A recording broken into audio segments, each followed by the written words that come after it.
அன்பார்ந்த இறைமக்களே, கிறிஸ்துவின் மறுப ஜபக்குழியின் வாயிலாக உங்களை சந்திப்பது நான் பெரும் மகிழ்ச்சி அடைகிறேன். மக்களை சந்தோஷமாக இருக்கீங்களா? நிறைவாக இருக்கீங்களா? மகிழ்ச்சியாக இருக்கீங்களா? மன அமைதியாக இருக்கீங்களா? மக்களே, மகிழ்ச்சி மன அமைதி இறைவன் தந்த பெரிய கொடை இல்லையா? அதை நாம் தற்காத்து கொள்ள வேண்டும். இன்று அவர் நமக்கு என்ன இறைவார்த்தை தருகிறார் பார்ப்போமா? மத்திய எழுதிய நற்செய்தி அதிகாரம் 19 இறை வார்த்தை 20 23 முடிய. அந்த இளைஞர் அவரிடம், இவை அனைத்தையும் நான் கடைபிடித்து வந்துள்ளேன், இன்னும் என்னிடம் குறைபடுவது என்ன என்று கேட்டார். அதற்கு இயேசு, நிறைவுள்ளவராக விரும்பினால் நீர் போய் உம் உடைமைகளை விற்று ஏழைகளுக்கு கொடும், அப்போது விண்ணகத்தில் நீர் செல்வராயிருப்பீர், பின்பு வந்து என்னை பின்பற்றும் என்றார். அவர் சொன்னதை கேட்ட அந்த இளைஞன் வருத்தத்தோடு சென்று விட்டார், ஏனெனில் அவருக்கு ஏராளமான சொத்து இருந்தது. இயேசு தம் சீடரிடம், செல்வர் விண்ணரசில் புகுவது கடினம் என நான் உங்களுக்கு உறுதியாக சொல்லுகிறேன். நேற்று வாசத்தில் கொலை செய்யாதே, பொய் சொல்லாதே அப்படின்னு தாய் தந்தரை மதித்து நடன்னு சொன்னார்ல. அப்போ நான் இதெல்லாம் நான் நடக்கிறேன், இன்னும் என்கிட்ட என்ன குறை இருக்குது அப்படின்னு அவர் கேட்குறாரு. அப்போ அவர் என்ன சொல்கிறாரு?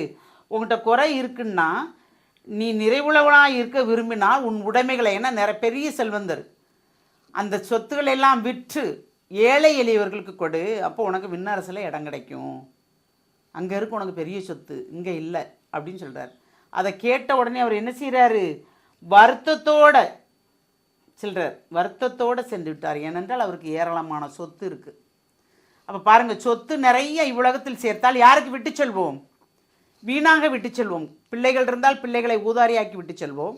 பிள்ளைகள் இல்லைவென்றால் பொது சொத்தாக மாறிவிடும். மாறுமா இல்லையா? அப்போ நாம் எல்லா சொத்து என்ன சேர்த்தாலும் ஒன்றுமில்லாமல் போகிறோம். சொத்தே இல்லாமல் இருக்கிறவங்க என்ன செய்கிறோம்? நிறைவாக போகிறோம். இப்போ நம்மகிட்ட சொத்தே இல்லைன்னு வச்சுக்கோங்களேன், இறைவனுக்குள் நாம் நிறைவாக இருப்போம். அன்றாட தேவை கழிந்தால் போதுமே, என்ன தேவையோ அதை அவர் தருவார். எது தேவை என்பது அவருக்கு தெரியும். நம்மளை பற்றி அதிக கவலையோடு இருக்கிறவர் அவர் தான்.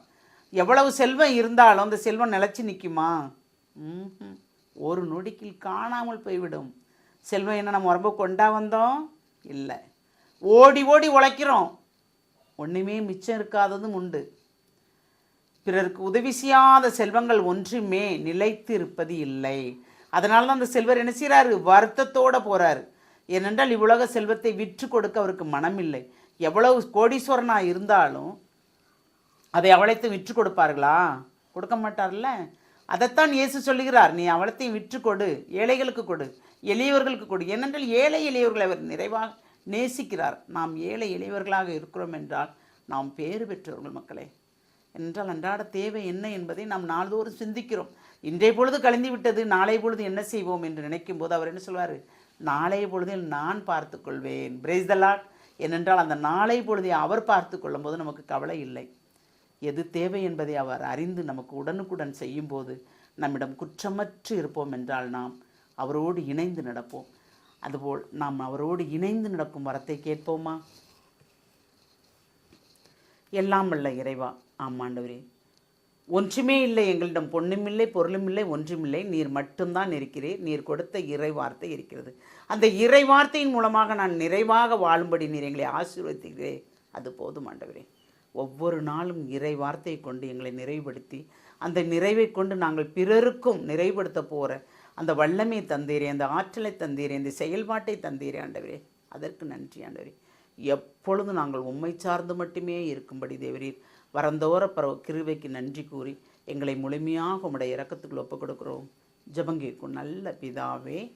ஆமேன், ஆமேன், ஆமேன்.